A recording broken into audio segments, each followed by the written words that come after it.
Hey, Steve. Hey, Mark. Welcome to welcome to Talk Like That. Thanks for coming along. And I first of all, I'll just explain who Steve is. So this is Steve Corona.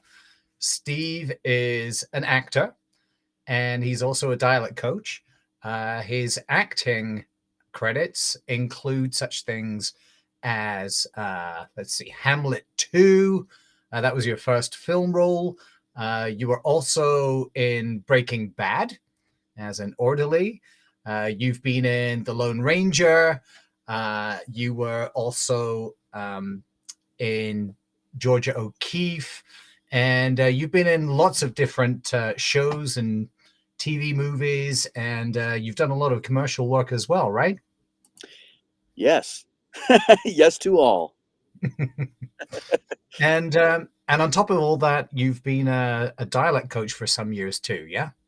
Yes. Yes. Although, because, like you mentioned, I am an actor and a coach, I don't necessarily do all, I don't necessarily do one thing all at once. I tend to kind of bounce between them, to be fair. Right. Yeah. Okay. So how did you? Well, first of all, I mean, I'm guessing that you were an actor before you became a dialect coach. That's Is right. that correct? So how did you find yourself in acting? How long have you been an actor? Well, I mean, you really could say I've been an actor all my life, if you want, if you want to look at it that way. I'm the fourth of five kids, so I was always doing some kind of performance for my siblings to entertain them. So I always knew that I wanted to do this professionally. But ever since graduating, getting my master's degree in theater from Minnesota State University, I've been pursuing it since 2006. Okay. Yeah. And you've obviously uh, made a great living out of it as well, right? You've I mean, I can't complain. I'm not rich and famous, but I'm making a living at doing what I love, so I can't complain. okay. The rich and famous will come later, though. I mean, Oh, maybe. And even if it that's with doesn't, that's fine. time. Yeah. Yeah. So, how did you progress from that into becoming a dialect coach? Well, it's interesting. I guess we should maybe back up a step. So when I was getting my graduate degree, my master's degree in theater, I took a dialects class, and it just opened my eyes and my brain, and I thought, whoa. I was always able to sort of do this thing just by mimicking, watching a show, repeating after the actor on the screen. I never really thought about actually sitting down and breaking it apart and looking at all the different elements of what makes an accent or a dialect. And I thought, wow, this is really fascinating. So I learned very quickly. I was pretty adept at it. My teacher, after a while, was trying to stump me and couldn't. And I was just it came easily to me. Some things come easily to certain people. This comes easily to me. It was just a natural thing to me, and because I loved it so much, right? When you tend to love things, you tend to do better at pursuing the thing. So my teacher recommended, he said, "Listen, I don't think I have anything left to teach you. You know, you should teach the class." And I stood up and he's like, "Sit down. Job security and all that." I was kidding. But he did say, "Honestly, though, you should consider after this looking into dialect coaching." And I thought, "Okay, that sounds great. What is that?" I had no idea. I only ever intended to learn this as an actor for myself. But Yeah. then I soon found, because I was working with my classmates, I was basically coaching them already at that point, and I thought, "Oh, I guess I'm pretty good at learning it for myself, but also teaching other people, and I enjoy both." So, there you go. So that was kind of the natural fit for me, and then moving to New Mexico, um, I started taking the workshops, getting to know, networking, the casting people and all of that, and, um because of a workshop I had taken with a casting director here, she got to know that I was pretty handy with accents, and she was working on a film. This was 2007, I think, um, and they needed a dialect coach midstream. They had one earlier for their star, and no longer did. So they were looking for somebody locally, and so they came across me, um, and they reached out, and as luck would have it, I was available. And so, Great. rest is history, as they say. Worked out well. So, Yeah. what accents did you grow up with? Oh boy. Do you mean, mimicking or just the natural accents in Oh, my family? just like the accents that were around you growing up, kind of Sure, thing. sure. Well, it's interesting because I grew up in, Milwaukee, Wisconsin, so I have that Midwestern, kinda northern, um, almost what a lot of Americans confuse as Canadian kind of a thing going on, like that northern, kinda rounded R's and elongated vowels, right? So, Hmm. I grew up with that in Wisconsin. Um, that was mostly what I heard around me, but then the influences from the screen, my dad was always big into Monty Python, and so I grew up watching a lot of that and repeating back, "I am King Arthur," "Who elected you? I didn't elect you," "How do you get to be king then?" Right, a all of that, and so I would repeat after that. So I had a lot of that kind of, British kind of BBC comedy that I was mimicking growing up, as well as just like a lot of cartoon characters. So it was kind of a mixed bag. It was accents, but also character voices. So I guess that's kind of why I sort of crossed the line between acting and dialect and accent and coaching and all of it. To me, I'm a bit of an amalgamation of things. So you Because were kind of a there's a lot. sponge growing up, sort of like soaking Yeah. up all of these different Right. influences Yeah. from TV and everything that you saw. Excellent. And so was it the point like that I was going to ask what point did you realize that being a dialect coach was your calling? I guess that was when you were doing a class and the teacher told you, "Oh, you're really good at this. You should think about doing it." Was that the point when you figured that accents was going to be like a part of your job kind of thing? I think that was probably the initial spark that just got my mind going down that avenue because before that, never even crossed my mind. I honestly just wanted to learn another acting skill that I could use as an actor. Mhm. Never thought about being an accent coach. So that was the initial spark that always then kind of left that impression in the back of my mind of, I guess I should maybe look into this someday. But then really moving down to New Mexico and getting into the film scene here, this 2006, 2007, Breaking Bad is just starting, a lot of these shows. So it was still kind of, the Wild West out here. And because I have family here, I always thought, well, okay, I can kind of stop by, spend some time with family. Kind of get my feet wet in the industry, as it were, and then maybe move out to LA. Well, here I still am because it turns out I got here at a very opportune time. The industry actually was growing very much. Netflix Studios is here now. There's a lot of production happening, and so because of that, I got here at the right time, and yeah, and getting in with these casting director workshops and things, and just always knowing that the accents came naturally to me and that I was decent at teaching other people how to do it. And then it really was that, again, just serendipitous moment of, "Hey, we're this film production. We need somebody. You happen to be here. We hear you're good. Let's try you out." And so from that moment, just stepping foot on that set and realizing I'm here to help the star of the movie sound this specific way. This is really cool. And Mm. I fell in love with it from the very first set I walked onto. So, um, and people ask like, "Well, would you rather be a dialect coach or an actor?" And I say, "Why can't I do both?" Both, of course. Yeah. I mean, a lot of people get into it from being actors and then and finding their way into doing accents and then finding that they're helping other actors that, to teach them accents as well. That's how so many people that I've spoken to, how they have got into becoming dialect coaches, and including myself. I found myself on a, cast in a play that was, I was the only British person in the entire cast, and yet all the other actors were Canadians. However, the play was set in the north of England, and so I figured, okay, I'm the only person that can do a Yorkshire accent here. I've got to help these guys out. So that's how it started out for me. But everybody that ends up as dialect, there are so many different routes to the same thing. But I just want to drill down a little bit and find out about how do you go about starting teaching an accent with an actor? Mm. Well, I think you hit the nail on the head there. Because I do come at it from an actor's perspective, I always want to learn something that I'm going to be teaching someone else as if I had to learn it for myself for a role, for real, not just, oh, here's a couple of pointers, but I want to get as specific into it as I can. So I Mhm. always go into it with that lens.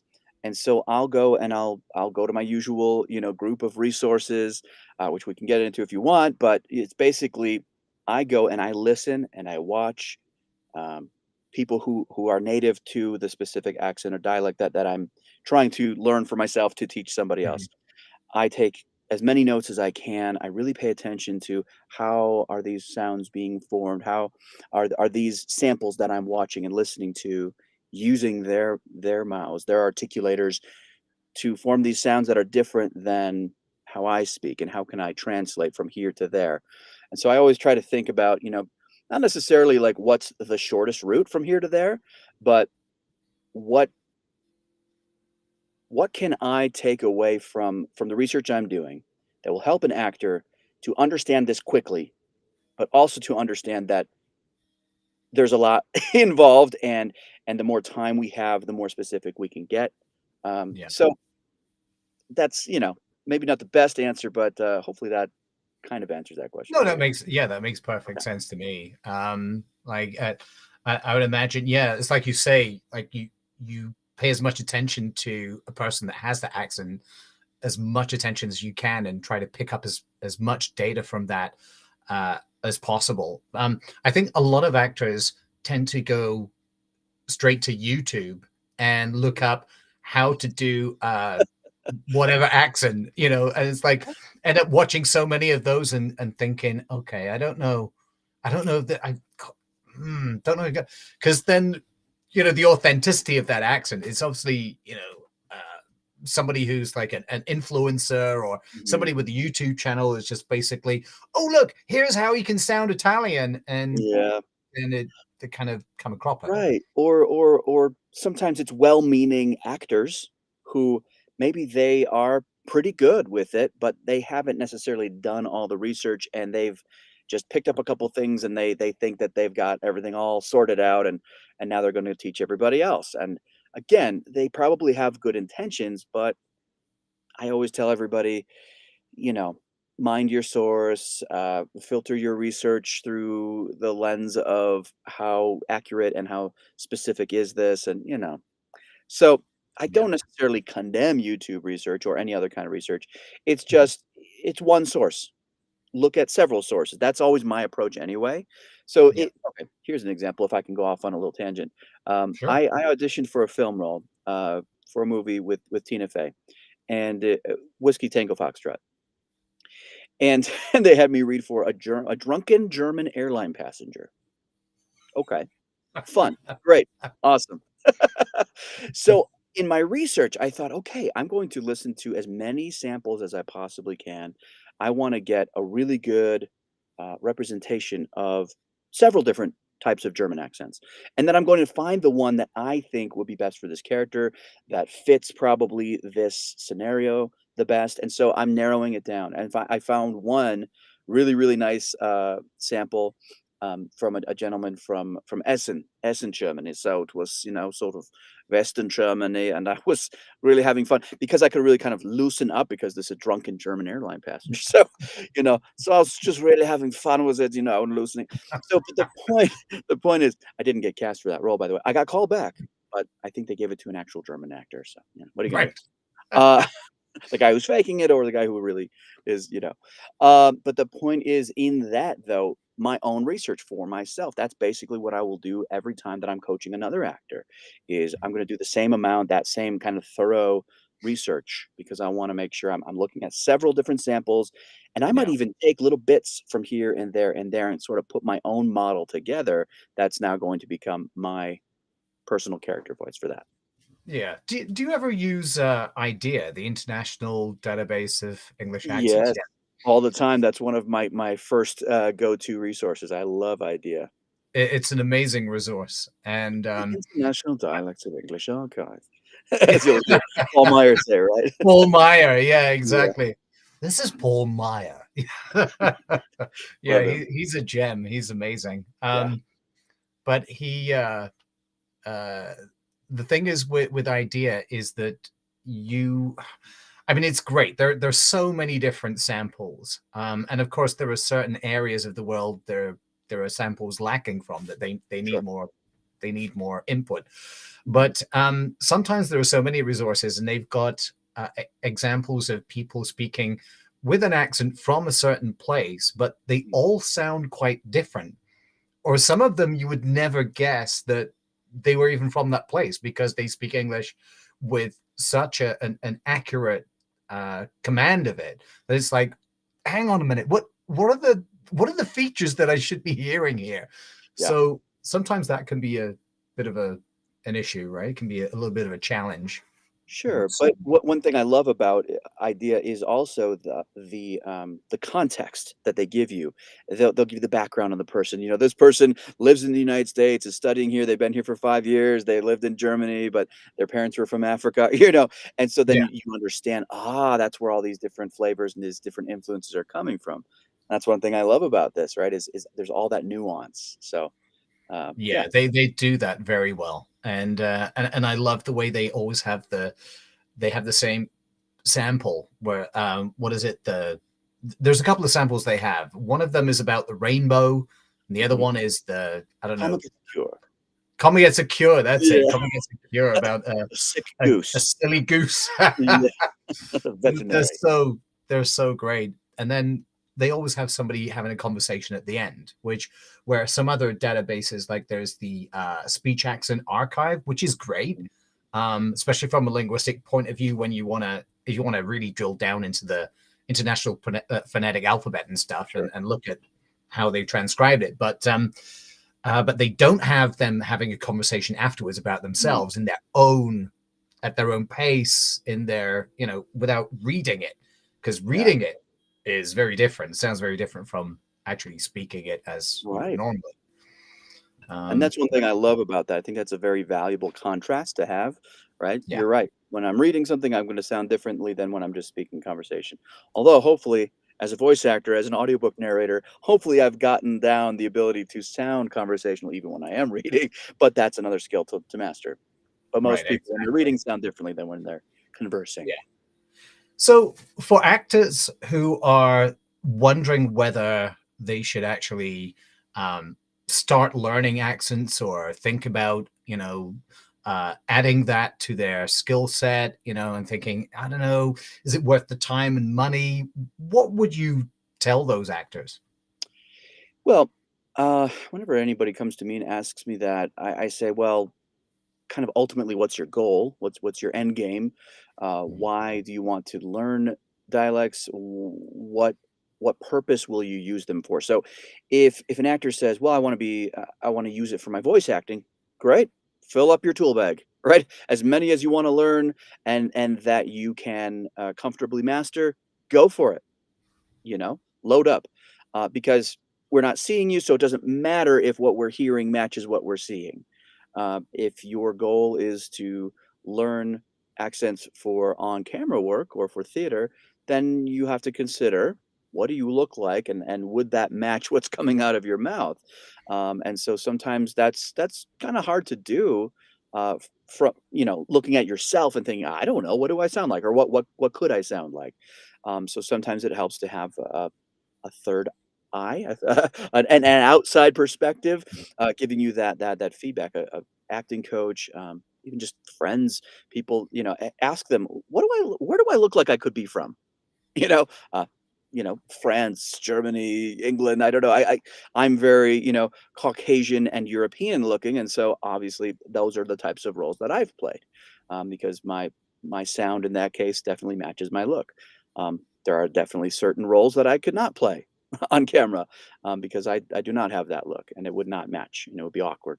So, so that's what I say is think about why do you want to learn it, and then kind of reverse engineer from that point. If you want to learn for voiceover, knock yourself out. Learn whatever you want. If it's for on camera, think about your look as well. Yeah. But that being said, generally, it's another tool, it's another skill that can potentially help you get more work as an actor. So just like learning improv or dance or combat or any of these skills that could be valuable in performance, the more you learn, the more you have available, the more opportunities you create for yourself. Yeah, exactly. Yeah, great advice. Um, the other thing is, I just want to ask, what for you has been the most challenging task in your career as a dialect coach up to this point? Hmm. Well, most challenging task as a dialect coach. That's a good question. I got to think about that. Um, I mean, when you're working with celebrities, that's an interesting challenge because it's more than just about getting them to sound right. It's also about finding the way that best works for them, that meshes with their style. Because you have to remember, coming on as a coach, you're there to support them, to support the production, and to provide as little resistance and friction as possible. I'm there to just step in, listen, get to know you a little bit, understand, okay, your best way of working is I say the line, you repeat after, I listen and see if anything's glaring and we tweak and then we go from there. Perfect. Mhm. Or maybe your style is I really, really, because of the way my brain works, I need to visualize. I need to see it printed out on the page. I need to really do some homework. Give me homework. I'm more academic. That's fine, right? There's no right or wrong way, but that's the challenge as the coach is to suss that out and understand how best can I help you. And like I said, with celebrities, it's not just how can I best help you, but also kind of treading lightly of like, I don't want to, I don't want anything to like feel weird. It's a business relationship. I'm here to help you. Glad I could help you. See you later. You're not there to get autographs or anything like that. Because that can be a bit awkward if not handled carefully. So maybe that's it, like the whole celebrity thing, because you're in close contact with these people who are very high profile. So Exactly. Yeah. And I imagine that for some celebrity actors, it might be a case of fragile egos, sure. possibly in certain cases, trying not to, like you said, treading lightly, but trying not to kind of make them feel too bad, Well, about not getting something first time or whatever, But yeah, yeah. Well, yeah, okay. So my very first dialect coaching job was, I don't know if I should name names, but was maybe with maybe you shouldn't name names, I'm but not going to name names. Was with an actor who felt very like by the previous coach kind of condescended to or uh, was made to feel like he wasn't getting it, and so that there was something wrong with him versus the coach yeah, kind of figuring out a way to adjust and find the way that best helped him learn. yeah, So yeah, exactly. There's a bit of that. So in that case, it actually worked to my advantage, that I was able to come in and kind of figure out like, okay, what works best for you? And that was some of the first questions I asked because, well, first of all, being my first job, I wanted to make sure I was doing it right. I wanted to make sure I was being helpful to this actor. So I mhm, said, okay, how do you like to learn? You know, oh, thanks for asking me. Nobody ever thought to ask me that before. Well, I think if you say the line, I repeat it back, that'll work great. Okay, we tried that out. It worked. Okay, if it ain't broke, don't fix it, right? mhm, Um, so yeah, definitely. But also, you're right. Celebrities are people too. Maybe they're in the spotlight more, but ultimately, I've had some really great conversations with some, A-listers who, most people are either, like, afraid to approach because 'cause they're like, "Oh, I don't wanna I'm not sure if I'm supposed to talk to you," or, like, we hold them up on this weird pedestal. Um, but I've learned to just talk to people like they're people, you know? "You've done some cool things, Academy Award winner XYZ actor. That's great. I wanna get to know you. Let's just talk to each other like people." So, mhm. anyway, I think that's been something that very valuable that I've learned from those situations. Yeah. I mean, I've always been amazed by people that I've worked with and said that, "Oh, you're you're such a nice guy." It's like, well, Okay. why What's the wouldn't surprise? I be? Yeah. You're paying me to help you. Why? And they're like, yeah, but before now, I've worked with coaches that have like, like kind of scoffed at me because it's like, really, people are people are actually getting paid to do that to you. That's like, Yeah, I don't understand that it's yeah, philosophy, and I don't know if it's still as prevalent. When I first started, it seemed like that was happening more, and I think that's slowly been dying out, thankfully, because mm, people are realizing, like, I think that's just a big societal shift in general. Is let's just not be jerks to each other. Let's figure out a way to help each other rather than having that ego of my way is the right way. It's more yeah, like, yeah, okay, well, maybe I have this expertise or whatever, but I want to share it with you so that you can learn and grow and do your thing. right, I've been seeing right. that more and more from coaches. So yeah.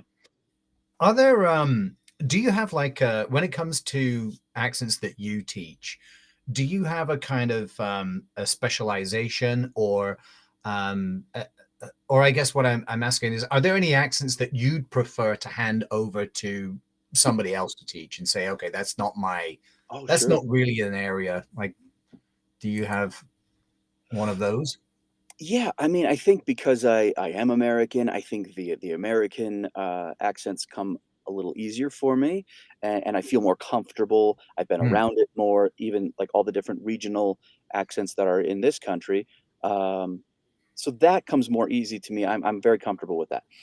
When yeah, it comes to very specific regional, say, British, for example, when there's 1,000 accents on that tiny little island, I get a little insecure because I wanna make sure that the person is nailing the very specific thing. When someone asks for, name a specific area, in England, I say, "Okay, because you're asking for something so specific, I'm gonna refer you to Mark or to somebody who specializes more in those dialects. If you're looking for more of a general, a standard, something like that, that I'm comfortable with, but getting very specific in those yeah. regionals that I don't spend a lot of time in, I'm more than happy to pass them off to someone like you, Mark, or any of my other coach friends that are more You specialized in heard those. it here first. I'm the Absolutely. same though. I'm the same. Yeah. Like if somebody comes to me and says, "Okay, I need this specific region of the United States," that somebody from someone from West Texas, as opposed to North Texas, I'd be like, "Let me see if I can find someone who Yeah. can help you out with that," because Right. I'm not even sure if I can really help you with the Texas accent. I mean, okay, maybe northeastern area stuff. I've helped coach with stuff like Yeah. even like Ohio or whatever, and Mhm. but when it comes to stuff that I feel like you say needs a little bit more of a subtle focus Mhm. on it, then it sometimes it's best to hand it across to Right. someone Right. who's been focused more on that area. Exactly. Uh, yeah, same for me. Um, okay. Oh, Chris is watching. Chris says Oh, people are hey, Chris. people.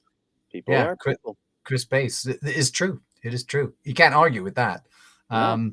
I think he's referring to you know, the fact that some people are assholes. They're people, but will act like assholes. So, Right, well, or maybe he's talking about, when we were talking about celebrities a second ago, and some of us put them on this pedestal like they're otherworldly or something, and they're just oh, maybe people, that's they probably what it. Yeah. they've done some cool things, and good job for that, but ultimately, at the end of the day, people just wanna have human conversations, and so that's how I approach working with people. Maybe that's what he's talking about, I don't know. Yeah. It could be. That's probably mostly what he's talking about, as opposed to people not being very nice. Yeah, that's what he said. Yeah, right. Everyone's pretty much the same. Yeah, Mhm. Okay, yeah, deep down, yeah, sure. and Like, then it comes we out in all different have hopes ways. and desires and insecurities, and I mean, again, I'm not gonna name any names, but I've had conversations with certain people who, that are a very high status, very, very high profile, very visible in the public, who have admitted to me that, "You know what? Like, at the end of the day, I have fears as well that people are gonna think I'm a phony, that I'm a fraud," and I'm like, but you've won all these awards and you're at the top of your game, but that just Yeah. goes to show you everybody has these same human emotions and fears and insecurities and all of that, and so, yeah, it's just a matter Yeah. of And the higher you accepting that. go, the bigger the imposter Yeah, syndrome becomes. Yeah. exactly. The fear that, oh my God, everyone's gonna find me out. Everyone's gonna work out that I'm a fraud kind of stuff. Right, I've been pulling the wool over their eyes this whole time, Yeah. and I'm not actually as impressive as they think I am, you know? So I want to ask you, what was it like? I mean, on the subject of, celebrity and everything, what was it like to work with Dame Helen Mirren? Let me tell you something. Of all the impressive, amazing people I've ever worked with, I was very intimidating and very intimidated going into that situation. Because, I mean, not long before, not very shortly before that, she had done The Queen and had won the Academy Award for it, and you build up these stories in your head of like, "Oh, man, like, what must she be like?" And she's again, because this was still very early on in my career, I was in my 20s, and and I thought, "What business do I have?" Imposter syndrome, right? I had those same insecurities. What am I doing trying to teach her something? I'm sitting at the feet of a master, and so, I actually revealed that to her, thankfully not right away. We had worked together for a few weeks first, and I said, Helen, this is incredible. I just gotta say, like, I didn't wanna come off as a fanboy or anything at first, but I'm just in awe. Like, how is this happening? I'm coaching you? Like, it should be the other way around." And she said, "No, Steve, listen, the people who are at the top of their game are there because they recognized when they needed help and they got it." I was like, "Oh, just incredible," and just the humility that she has. She's so down to earth, and she's such a just a an amazingly humble and kind and genuine person. And I think it's because of working with her that everybody I worked with afterwards, it was like, "Oh, okay, sure, you're a celebrity, and that's cool, but um, you're a person, and Mhm. I'm here to help," you know? And so that really kind of shifted my mindset from being kind of freaked out and nervous to like, this is pretty cool. I get to help you with something and sit back and hopefully it helps you succeed. And I can silently take a little credit in my heart of like, yay, I helped you get there. Um, but it's not about me, it's about the collaboration of me helping you. So yeah, Yeah. she's incredible. So I'll just say that on the record. Helen Mirren's I, amazing.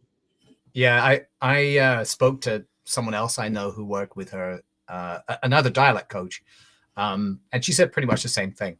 Yeah, So, but the she's a thing is fantastic now, now I'm starting to feel like I'm the only person who hasn't worked with her. woman. So, Your time is coming. yeah, yeah, I've got a lot of work ahead of me. So I'm gonna She just have needs to. to film something in Toronto, right? And then you're the guy. It's gonna have to be my goal now. Yeah, I'm gonna have to write to her and say, "Dear Dame Helen, if you're in Toronto and you need a dialect coach, yeah." Yeah. Well, so I just want to thank you so much for coming along and agreeing to be interviewed by me on Talk Like That. But first of all, finally, I'd like to ask, like, how can people reach out to you if they have any Hmm, questions or they want to work with you? sure. Well, let's see. Probably the easiest would be you can follow me on Instagram. If you want to talk directly to me right away, find me on Clubhouse, right, Mark? I'm on there all the time. He's Uh, always on there. Yeah. Yeah. yep. I think what is my handle on there? Super Steve, I think, is what I call myself.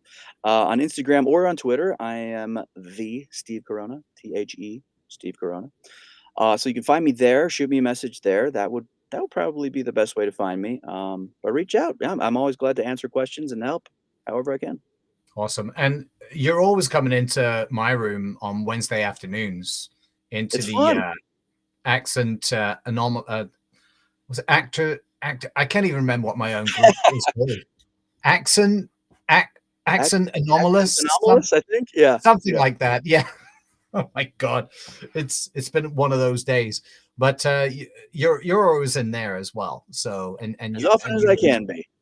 yeah, and you're contributing and everything, which is fantastic, and asking questions and taking part, which is awesome. Yeah. So you know what? If you want, you can, just put in the comments on Facebook.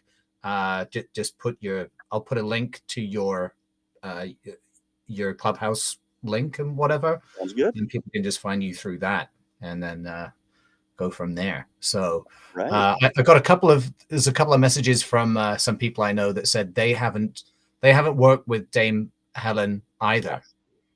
So I don't feel so bad now. I don't You're think not I'm the the only only one. one. It's yeah. So that's good. They're making me feel better now that I haven't worked with her yet. So Listen, I feel very lucky that I got to, I mean, and as early as I was able to, it was incredible. It's just one of those things, right? They say luck is when preparation meets opportunity, and I believe in that. I was prepared, and the opportunity came along, and bam, now it's I look like amazing. a lucky son of a gun. The gods were smiling on you for sure. Yeah, Because absolutely. she is a goddess. That's a That's certainty. indisputable. Yeah. Undisputed, exactly. So Steve, thank you so much, and I will see you around on the internets. Indeed. I will hear you on Clubhouse, if nothing else. You will. Okay. Thanks, Have a Mark. great day, Steve. All right. Appreciate it. Bye.